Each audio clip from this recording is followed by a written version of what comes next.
பிடிச்சு விதவிதமான பெயிண்டுகள் கலர்களை உருவாக்கி கொண்டிருக்கிறான்.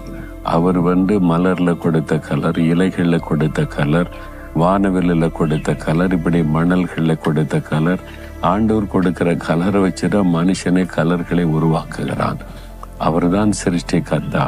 அவருடைய சிருஷ்டிப்பின் மகத்துவம் எவ்வளவு அழகானது பார்த்தீங்களா?